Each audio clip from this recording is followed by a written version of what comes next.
Hello everyone, kamusta po kayo? This is Mami Miguel at your service and welcome to my channel. Kung bago lang po kayo sa aking channel, pa-like naman po, pa-subscribe and pa-share ng video. So, medyo tagalan lang po tayo, no?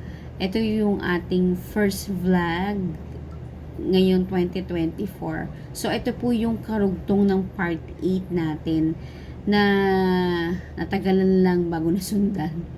Okay. Yung part 8 natin ay tungkol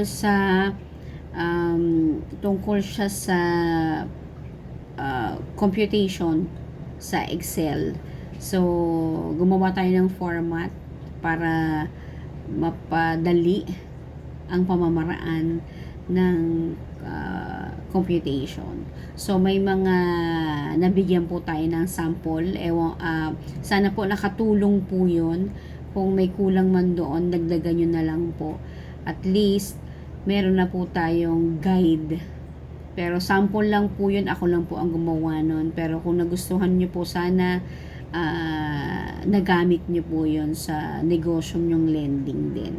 So, part 9 na po tayo.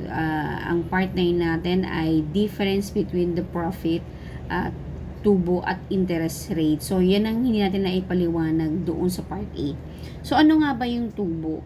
Ang tubo ay tumutukoy siya sa kita mula sa pagbebenta or pamumuhunan. Okay. So, lahat naman tayo alam naman ang ibig sabihin ng tubo. So, ayun yung po yung kinita natin sa ating negosyo. So, paano ba natin malalaman ang tubo? So, halimbawa po dyan, namuhunan tayo sa ating negosyo. Halimbawa na yung mga produkto. Okay. So, nagpuhunan tayo ng 5,000. Ngayon po, yung 5,000 na yun ay bumuli ka ng produkto. Siyempre, ang iisipin mo, kumita ka. So, ngayon, naibenta mo na yung produkto mo. Ngayon nakalikom ka ng 10,000. So, ang laking bagay na yun. Ano? Ito ay halimbawa lang naman. Ano? So, 10,000. So, paano ba makukuha yung tubo mo? So, iset aside mo yung pinuhunan mo na 5,000. So, meron ka natira ng may natira kang 5,000.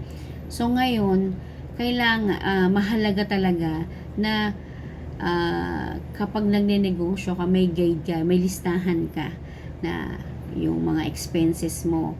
Halimbawa na dyan yung expenses yung pinamasahe mo, yung katulong mo na kung magkakasama mo or katulong mo nagbuhat ng produkto mo, yung mga ganun ba.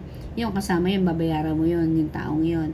Tapos yung halimbawa nagutom ka, kumain ka. So, kailangan may mga nakalista lahat yun. So, yung 5,000, yung sample natin na 5,000 na kinita mo, aalisin mo pa doon yung expenses mo. Halimbawa, yung expenses mo ay 1,000. So, may natira sa yung 4,000. Yun na yung passive income mo. Yun na yung tinubo mo dun sa pinuhunan mong 5,000. So, may maliwanag ka na 4,000 na pwede mo ulit i-invest yun. Depende sa'yo. So, pwede ka magdagdag ulit ng produkto mo. Yun po yung tubo. Tapos sa interest rate naman, ang halimbawa kasi ang interest rate, yun yung kita naman mula sa pagpapautang or pag-iipon, pag-iimpok, ganon. So, sa pagpapautang, katulad po ng lending, dyan mo makikita yung kita mo, yung porsyento na ipinatong mo dun sa principal amount na pinahiram mo. Okay? Yung halaga ng pinahiram mo dun sa umuutang sa'yo.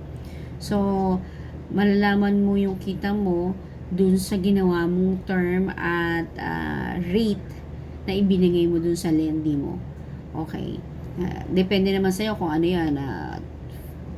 2%, 5%, 10%, 20%. So, doon mo malalaman yung kitaan mo.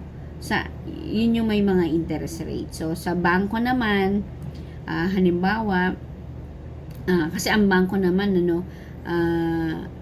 may interest sila na naka-set na or naka-restrict dun sa ah, halaga ng dineposito mo. Halimbawa, may savings ka na 10,000 ngayon or tinime deposit mo siya. So ngayon, depende kasi sa bank policy kung magkano yung interest rate na ibinibigay nila dun sa inipon mo or savings mo. So halimbawa lang po ito sa 10,000 may 2% na kumbaga ibinigay sa iyo yung bangko. So sa loob ng isang taon, yung 10,000 mo ay nagkaroon ng interest na 200. So ang savings mo ngayon sa loob ng isang taon ay 10,200. So ang pagkakaiba lang ng interest sa tubo, ang interest kasi kumbaga sa katulad yan sa pag-iimpok or pag-iipon, nag-ipon ka lang na nagkaroon ng pinatungan ng bangko, pero hindi ka hindi ka nagpagod or hindi ka napagod magbenta ng produkto, ganon. So nag-save ka lang, nagkaroon siya ng interest. Kasi yung pera mo sa bangko, ginagamit naman yan ng mga ibang investors din. So doon, nagkakaroon ka ng benefit dun sa inipon mo sa bangko or savings, ganon. So ang tubo naman, yun nga yung sinasabi ko nga sa'yo, yung nagpuhunan ka ng negosyo. Yun po. Sana po naipaliwanag ko ng maayos or na bigay ko yung kahulugan nung dalawang ngayon, kasi alam nyo po, ang totoo po niyan, importante po na sa bawat negosyo, aalamin mo talaga yung mga pag-aaralan mo, aaralin mo yung bawat galaw ng negosyo. So kailangan maging maingat ka rin. Okay. Sana po abangan nyo yung part 10 naman natin, yung iba't ibang ugali ng Lendy.